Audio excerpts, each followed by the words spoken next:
నమస్తే, నేను ప్రశాంత్. మే 2న అమరావతి శంకుస్థాపనకి ప్రధానమంత్రి మోదీ గారు అయితే రావడం జరుగుతుంది. అదేవిధంగా సీఎం చంద్రబాబు గారు కూడా చాలామందికి ఆహ్వానాలు అయితే పంపడం జరిగింది. మరి దీనికి వైఎస్ జగన్ గారు వస్తున్నారా లేదా అనే విషయాలు అయితే తెలుసుకుందాము. దీని గురించి అయితే మాట్లాడేందుకు ప్రస్తుతం మనతో పాటు సీనియర్ అనలిస్ట్ డివిఎస్ గారు ఉన్నారు. నమస్తే అండి. నమస్తే సార్, మే 2కి అమరావతి శంకుస్థాపన అయితే కానుంది. మరి దీనికి ప్రధానమంత్రి మోదీ గారు వస్తున్నారు. అదేవిధంగా ఇప్పుడు ప్రతిపక్ష పార్టీ వైఎస్ జగన్ గారు వస్తున్నారా లేదా? అంటే అమరావతి శంకుస్థాపన ప్రధాని నరేంద్ర మోడీ 2.0 ఇప్పుడు ఏంటి, అందరి దృష్టి రేపు మే 2 ఏం జరగబోతోంది. జగన్మోహన్ రెడ్డి ఆ ఫంక్షన్కి హాజరవుతాడా లేదా? కేంద్ర మంత్రులు వస్తున్నారు, అన్ని రాష్ట్రాల ముఖ్యమంత్రులకు చంద్రబాబు ఆహ్వానాలు పంపారు. అక్కడ స్వయంగా అక్కడ ప్రధాన ప్రతిపక్ష నాయకుడు, ప్రధాన హోదా లేదు కానీ ప్రతిపక్షం ఇవాళ వైఎస్ఆర్ కాంగ్రెస్ పార్టీ, జగన్మోహన్ రెడ్డి మరి దానికి హాజరవుతాడా లేదా? ఎందుకంటే గతంలో హాజరు కాలేదు. అప్పుడు ప్రధాని శంకుస్థాపన చేసినప్పుడు ఇతను గైర్ హాజరయ్యాడు. కాబట్టి రేపు కూడా అతను హాజరవుతాడనే డౌట్ అవసరం లేదు. హాజరు కాడు, అసెంబ్లీకే హాజరు కానాడు అమరావతి శంకుస్థాపనకి ఎలా హాజరవుతాడు? కాకపోతే మరి ఆయన ఇంకా ఏమైనా అడ్డంకులు సృష్టిస్తాడా? ఇప్పుడు శంకుస్థాపన కార్యక్రమాన్ని మరి మోడీ రావద్దని మెయిల్స్ ఏమైనా పంపాడా?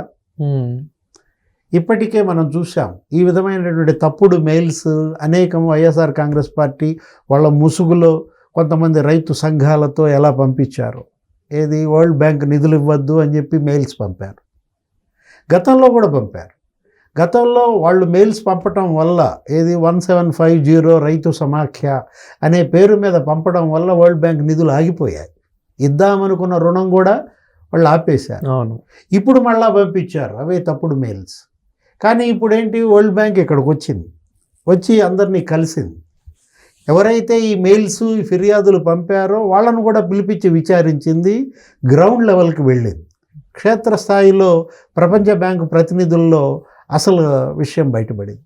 అక్కడ రైతులు, మహిళలు, జగన్మోహన్ రెడ్డి 5 ఏళ్లలో ఎలా అమరావతిని చంపేయాలని చూశాడో, ఎలా బురద జల్లారో, అదేంటి ముంపు ప్రాంతం అన్నారు. అసలు ఇప్పటికీ మొన్న కూడా చూసాం, బుడమేరు పొంగి విజయవాడ మునిగింది కానీ మరి అమరావతి మునగలేదు.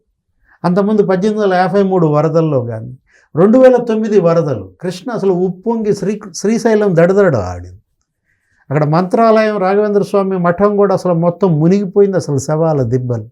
కర్నూలు, మహబూబ్ నగర్ జిల్లాలు అతలాకుతలం అయ్యాయి. అంత బీభత్స వరదప్పుడు కూడా ఇక్కడికి నీళ్లు రాలేదు. అంటే ముంపు ప్రాంతం అని వీళ్ళు చేసిన ప్రచారం అవాస్తవం. అదే కాదు, అక్కడ పునాదులు గట్టిగా ఉండవన్నారు. చెన్నై ఐటీఐ రిపోర్ట్ ఇచ్చింది, ఐఐటి ఏమని, స్పష్టంగా అక్కడ నీకు సాయిల్ బేరింగ్ కెపాసిటీ చదరపు మీటర్కి నీకు దగ్గర దగ్గర 150 మెట్రిక్ టన్నులని. అంటే బెంగళూరు ఈయన కట్టిన జగన్మోహన్ రెడ్డి యలహంక ప్యాలెస్ పునాది కన్నా గట్టిది ఇక్కడ సాయిల్ బేరింగ్ కెపాసిటీ. లేకపోతే లోటస్ పాండ్ అక్కడ సాయిల్ బేరింగ్ కెపాసిటీ కన్నా ఇది గట్టిదని చెన్నై ఐఐటి రిపోర్ట్ ఇచ్చారు. అసలు అది ఒక కులానికే పరిమితం అన్నారు. చంద్రబాబు సొంత సామాజిక వర్గానికి మేలు చేయడం కోసమే నిన్న కూడా అంటోంది రోజా ఇలాంటి వాళ్ళు అక్కడ అమరావతి నిర్మిస్తున్నారు. అంటే అక్కడ ఉన్నది 32% ఎస్సీలు. చంద్రబాబు సామాజిక వర్గం ఎస్సీ అన్నమాట. అంటే అది కమరావతి కాదు, అదేంటి, దళిత రావతి, ఎస్సీ రావతి. ఎందుకంటే 32% మంది ఎస్సీలు. అసలు మొత్తం చుట్టూ 5 నియోజకవర్గాలు ఎస్సీ నియోజకవర్గాలు. అటు కృష్ణ, నందిగామ, పామరు కానీ, ఇటు ఇక్కడ తాడికొండ, వేమూరు, అసలు మొత్తం అక్కడ గుంటూరు జిల్లా నియోజకవర్గాలు కానీ. అసలు విజయవాడలో అయితే ముస్లిమ్స్ ఉంటారు, వైశ్యాస్ ఉంటారు, బ్రాహ్మిన్స్ ఉంటారు. 1, 2 గుంటూరులో కూడా అదే, ముస్లిమ్స్ ఉంటారు, బ్రాహ్మిన్స్ ఉంటారు. అక్కడెక్కడ గుంటూరు 1, గుంటూరు 2. మంగళగిరి బీసీ నియోజకవర్గం. అసలు బడుగు బలహీన వర్గాల వేదిక అమరావతి. అక్కడ ఒకవేళ నెక్స్ట్ హైయెస్ట్ పాపులేషన్ ఎవరిది, రెడ్డీస్ 23%. అంటే అది కమ్మరావతి కాదు, అదేంటి రెడ్డి రావతి. వీళ్ళు ఎలా దాన్ని అసలు భ్రమరావతి అన్నారు, కమరావతి అన్నారు, ఎంత విషం జిమ్మారో మనం చూసాం. ఇవాళ అది క్షేత్ర బలమో, ముహూర్త బలమో, సంకల్ప బలమో ఇవాళ అమరావతి బతికింది. జగన్మోహన్ రెడ్డి 3 రాజధానులు చేస్తానన్నాడు. కర్నూలులో న్యాయ రాజధాని అన్నాడు, విశాఖపట్నంలో మరి నీకు అక్కడ ఆర్థిక రాజధాని అన్నాడు. అసలు అక్కడి నుంచే పరిపాలన చేస్తానన్నాడు. ఎక్కడ? ఋషికొండ ప్యాలెస్ అక్కడ కట్టాడు ఒక 500 కోట్లు. ఎందుకు పనికి రాకుండా దుర్వినియోగం చేసిన పరిస్థితి. విశాఖను ఉద్ధరించింది లేదు, మొత్తం ల్యాండ్ మాఫియా, భూములన్నీ కబ్జా. అటు విజయసాయి రెడ్డి, ఇటు వైవి సుబ్బారెడ్డి, ఆ శారదా పీఠం, అందరూ అసలు రకరకాలుగా మనం చూసాం. పోనీ కర్నూలుకి ఏమైనా వరగబెట్టాడా? అక్కడ వరగబెట్టిందేమీ లేదు. కనీసం అక్కడ గతంలో వచ్చినటువంటి ఆ మెగా సీడ్ హబ్ అది కంప్లీట్ చేయలేకపోయారు, పెట్టుబడులు రాబట్టలేకపోయారు. ఇప్పుడు అమరావతి ఇవాళ ప్రధాని మోడీ 1,00,000 కోట్లతో అక్కడ వర్కులు శంకుస్థాపన చేస్తున్నారంటే దానికి ఒక టైం బౌండ్ ప్రోగ్రాం పెట్టుకున్నారు. ప్రస్తుతం జరుగుతున్న నిర్మాణం గతంలో చంద్రబాబు పెట్టిన 10,000 కోట్లు, ఐఏఎస్ క్వార్టర్స్, మంత్రుల క్వార్టర్స్, పేదల గృహాలు, సీడ్ యాక్సెస్ రోడ్, ఇవన్నీ కంప్లీట్ చేసేయాలి 1 సంవత్సరంలో. ఇప్పటికి 11 నెలలు అయింది, మొత్తం కంప్లీట్ చేసేసారు.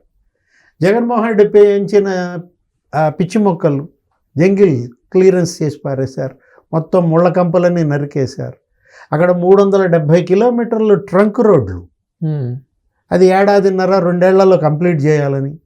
ఈ రైతుల రిటర్నబుల్ ప్లాట్స్ అక్కడ లేఅవుట్లలో రోడ్లు 2.5 ఏళ్లలో కంప్లీట్ చేయాలని. ఐకానిక్ టవర్స్ అవి కూడా 3 ఏళ్లలో కంప్లీట్ చేయాలని. ఇప్పుడు తొలి దశ అమరావతి నిర్మాణం నీకు 3 ఇయర్స్లో కంప్లీట్ చేయాలని ఒక టైం బౌండ్ ప్రోగ్రాం పెట్టుకున్నారు. ఇప్పుడు ఇవాళ 1,00,000 కోట్లతో ప్రధాని మోడీ ఈ శంకుస్థాపన సందర్భంగా మరి చంద్రబాబు నిన్న కూడా మాట్లాడుతూ ఏమన్నారు? చట్టబద్ధత కల్పిస్తామన్నారు. అవును, ప్రధానితో నేను మాట్లాడాను, రేపు కూడా ఆ మాట తీసుకుంటానన్నారు. అంటే చట్టబద్ధత కల్పిస్తే ఇక అమరావతి జోలికి ఎవరు రాకుండా. ఇప్పుడు మనకి కోవిడ్ మనం చూసాం, కరోనా వైరస్, ఆ వైరస్కి వ్యాక్సిన్ ఏంటి? కోవిషీల్డ్ అన్నారు. ఇప్పుడు ఇక్కడ ఆంధ్రప్రదేశ్కి వ్యాక్సిన్ మరి ఏంటి? అక్కడ జబ్బు వచ్చింది, జగోనా వైరస్. ఆ జగోనా వైరస్కి ఏంటనమాట? జగన్ షీల్డ్. ఆ జగ్ షీల్డ్గా ఈ చట్టబద్ధత ఉపయోగపడుతుందా? అంటే పునర్విభజన చట్టాన్ని సవరించి ఆల్రెడీ హైదరాబాద్ ఇప్పుడు కామన్ క్యాపిటల్గా 10 ఏళ్ళు అయిపోయింది. 10 ఏళ్ళు అయిపోయిన తర్వాత ఇప్పుడు హైదరాబాద్ ఇక తెలంగాణకి రాజధానిగా ఇచ్చేయాలి. ఇప్పుడు అమరావతిని ఆంధ్రప్రదేశ్ రాజధానిగా కేంద్రం ప్రకటిస్తూ ఒక తీర్మానం, పునర్విభజన చట్టానికి సవరణ అటు లోక్సభలో ఇటు రాజ్యసభలో ఆమోదం పొందితే ఇక భవిష్యత్తులో మళ్ళా జగన్మోహన్ రెడ్డి లాంటి పాలకుడు, మరొక మూర్ఖ ముఖ్యమంత్రి ఎవరన్నా వచ్చి 3 రాజధానులని ఇతను అన్నాడు, అతను 6 రాజధానులు అంటే ఇలా తుగ్లక్ నిర్ణయాలకి అమరావతి బలి కాకుండా ఉండటం కోసమే ఈ చట్టబద్ధత తీసుకొస్తున్నారని. ఇప్పటికే మనం చూసాం అక్కడ ఒక ఇంటర్నేషనల్ ఎయిర్పోర్ట్, అవును, శంషాబాద్ని తలదన్నేలాగా ఇది 5,000 ఎకరాల్లో కట్టారు. అక్కడ కూడా ఒక 5,000 ఎకరాల్లో కట్టాలని లంక గ్రామాల్లో భూసేకరణ మళ్ళీ చేస్తున్నారు. ఇక్కడ ఔటర్ రింగ్ రోడ్ మనం చూసాం హైదరాబాద్, ఇవాళ కనక వర్షం దగ్గర సంవత్సరానికి 1,000 కోట్ల ఆదాయం. అలాంటి ఔటర్ రింగ్ రోడ్ అక్కడ కట్టాలని, ఇన్నర్ రింగ్ రోడ్ అక్కడ కట్టాలని, మెట్రో తీసుకురావాలని అన్ని ప్రణాళికలు సిద్ధం చేస్తున్నారు. దేశంలోనే అతిపెద్ద రైల్వే స్టేషన్ ఏది? వాళ్ళ అమరావతి 23-24 ప్లాట్ఫామ్స్తో నీకు దగ్గర ఒక 800 కోట్లతో అక్కడ కడుతాడని కేంద్రం ఆమోదించింది. ఒక కొత్త రైల్వే నెట్వర్క్ వస్తుంది, రైల్వే లైన్ అన్నమాట. గుంటూరులో నంబూరు నుంచి అక్కడ ఖమ్మం జిల్లాలో ఎర్రుబాలెం వరకు ఒక 54 కిలోమీటర్లు రైల్వే లైన్ వేస్తున్నారు దగ్గర 2,250 కోట్లతో. అది కూడా 3 ఏళ్లలో కంప్లీట్ చేయాలని. అటు రోడ్ కనెక్టివిటీ, ఇటు రైల్ కనెక్టివిటీ, ఇటు ఎయిర్ కనెక్టివిటీ, మొత్తం అక్కడ ఇన్ఫ్రాస్ట్రక్చర్ డెవలప్ చేసుకుంటూ ఒక 132 సంస్థలకి నీకు అక్కడ భూములు ఇచ్చారు. వాళ్ళందరికీ కూడా ఒక వార్నింగ్ లెటర్స్ పంపారు, మీ భూముల్లో వెంటనే కట్టుబడి చేసుకోవాలి, లేకపోతే ఆ భూములపై మీరు హక్కు కోల్పోతారు, ఇంకొకరికి ఎవరో ఒకళ్ళకి ఇస్తామంటూ.